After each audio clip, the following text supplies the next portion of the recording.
Story 1. I am a 52-year-old man who works as a butcher at a pork processing plant. I have never encountered an entitled person in my hometown. Background. I live in a town of about 20,000 people in southeast Iowa.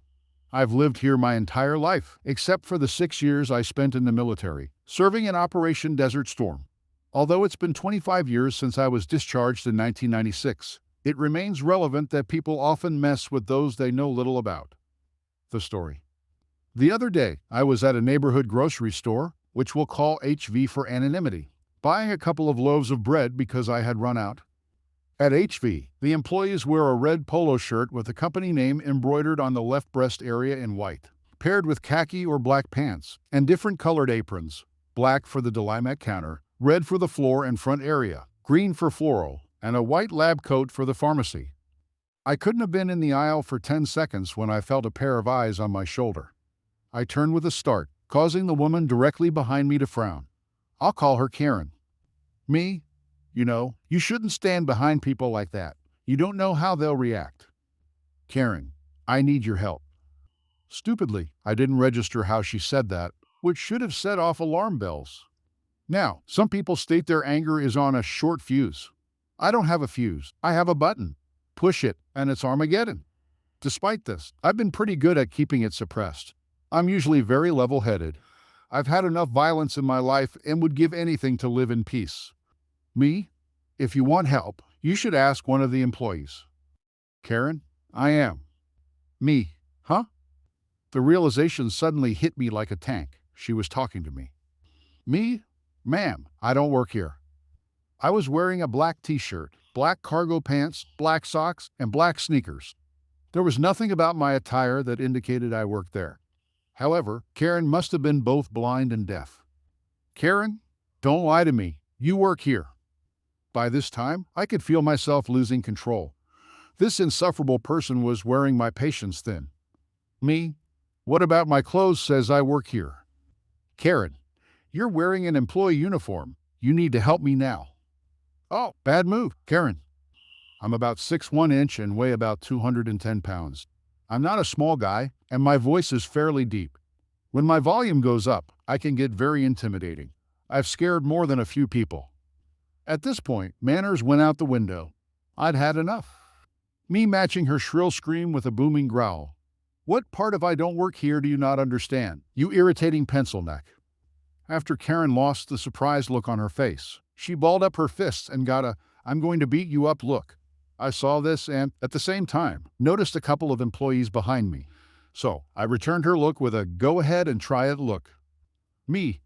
Fair warning, if you swing at me like a man, you'd better be prepared to take a punch like a man. Well, Karen relaxed her hands. Then, she hauled off and slapped me across the face, knocking my glasses off and scraping the bridge of my nose. It bled a bit, but the kicker was that she was laughing.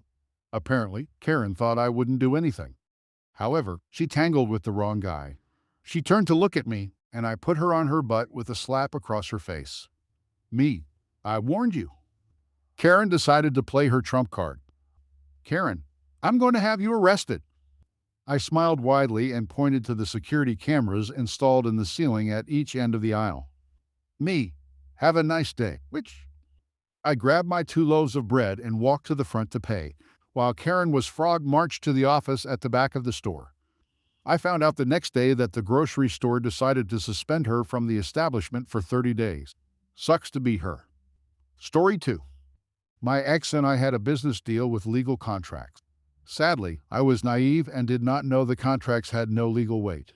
He scammed me out of the promised compensation, and there was nothing I could do, even after talking to high-powered attorneys. The scam happened in 2020, and I have been festering quietly ever since. Well, rotten fruit falls by itself, as they say. My ex went to prison in 2020 for crimes not related to me. He has 1 child with his girlfriend and 1 on the way. They used in vitro fertilization with frozen sperm. His baby mama is actually an underground criminal, and the crimes are connected to my ex in a way. She is an immigrant and does not have a green card yet. I went on social media under a fake name and used hashtags connected to my ex. I had screenshots of her crimes and made post after post with the proof. There is no way to connect it back to me. I noticed someone followed my fake social media account. I Googled their name, and it was the name of a government employee. As I mentioned, my ex had crimes attached to him, and the employee was directly connected to my ex's legal case. Now I had proof to myself that my social media posts were gaining traction. His baby mama even angrily contacted me on the fake account, saying to take it down. I did not engage. She panicked and deleted all her social media, which is a big deal since she's an influencer. I'm hoping she gets deported for her crimes. But there's a law where you can't deport pregnant women. Either way, the government employees are receiving information, and I hope something happens soon. Edit. I didn't think I'd have to add this, but the woman aided my ex in scamming numerous people. She once put a knife to her belly and threatened to end the baby's life in a fight. She blackmailed people and is a menace. She is a criminal and needs to be deported, even if you think she's a saint because she is pregnant. She texted my friend, in detail, that she should end her life because she is unlovable, old, and undesirable. She sent those texts out of the blue. The pregnant woman admitted she has been in and out of mental hospitals. Her visa should be given to an honorable immigrant who doesn't want to cause chaos. Story 3. In the mid-1960s, our next-door neighbor didn't like us as much as he could have. We knew it was because our ancestors came over on a more recent boat than his ancestors did, and we went to a different church than he did. Apparently, for him, that was a good enough reason to have a low-key dislike of us and to occasionally show some snippy, passive-aggressive behavior towards us. Side note, I went to school with his son, and his son didn't behave that way. Anyway, like many high schoolers of the time, my hobby was mechanics and cars. Sometimes Mr. Neighbor would verbally poke at me and my father for this atrocity of working on cars, typically on our property, normally at sane hours, and not actually bothering him. Back then, there was a middle class, and we lived in a middle-class neighborhood that had clean front yards. Nobody told you what to do with either your front yard or your backyard.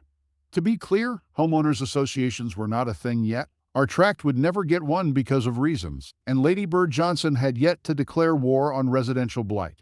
To help you further understand the times, there were fewer regulations, laxer zoning codes, and buying or scrapping a car and sending it to a wrecking yard were everyday things.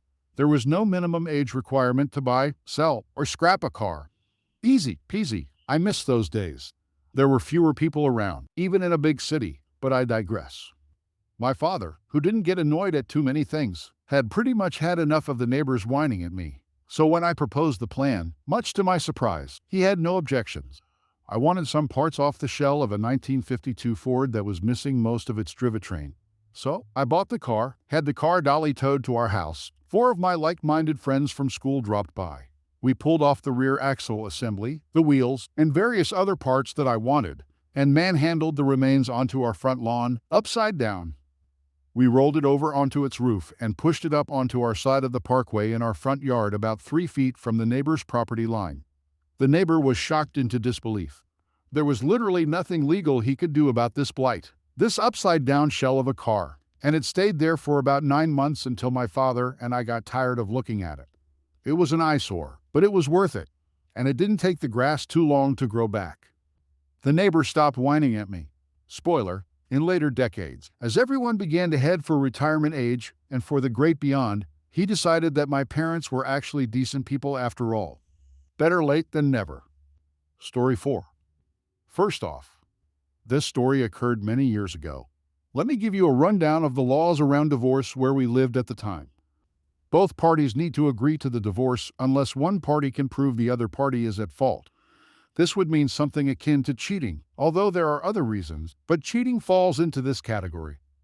Now, I honestly shouldn't have married my ex-wife, but I was young, naive, and she was pretty, so I did what I did.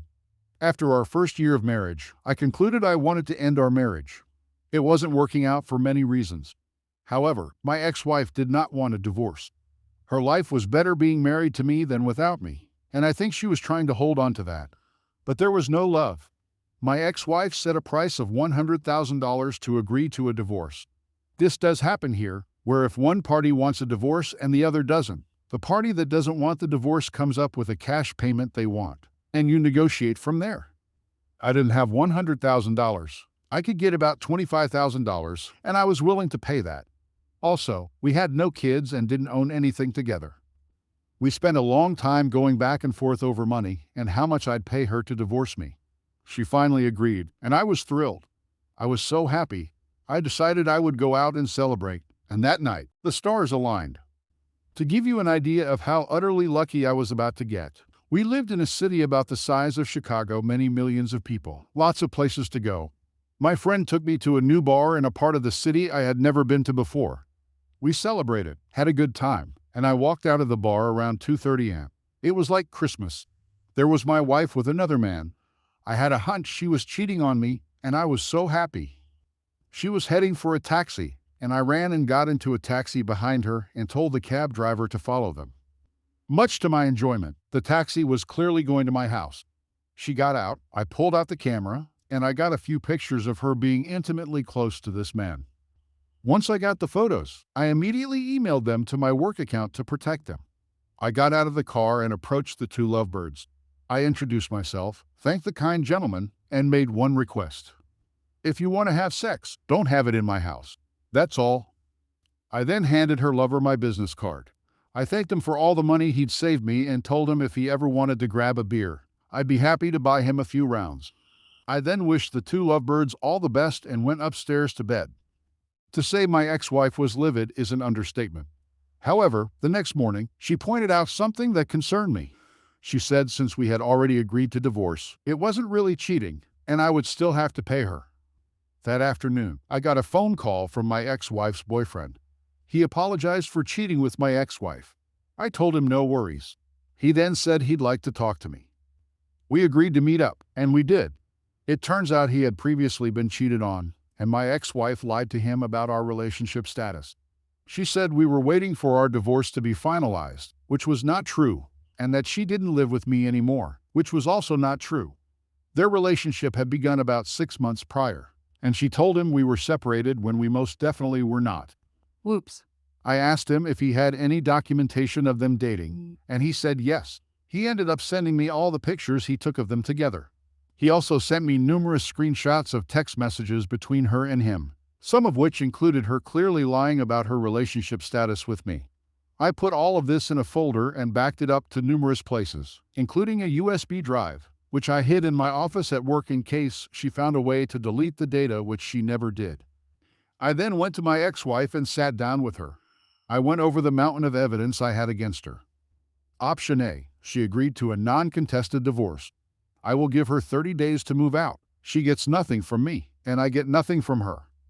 Option B, I get a lawyer and sue her, get a massive judgment against her, still get my divorce, and saddle her with a ton of debt for the rest of her life. She agreed to the non-contested divorce. That was on a Saturday. On Monday, we went to the courthouse and filed for divorce, starting her 30 days. I shacked up with my buddy so I could be out of her way.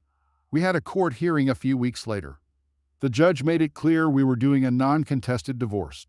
Once he stamped the divorce decree, we had to report it to City Hall, and our divorce would be finalized. With no kids or property, it was quick and easy. We both agreed. We both signed. The judge stamped the documents. I eagerly grabbed my divorce decree and rushed to City Hall to report my divorce. And wham, bam, thank you, ma'am, I was a free man. I ended up becoming friends with the guy who was cheating with my wife, and we still talk today. Although over the COVID-19 pandemic, our relationship became distant. Not because of a falling out or anything, but just because we didn't talk to each other. And that is the end of this story. Hope you enjoyed it.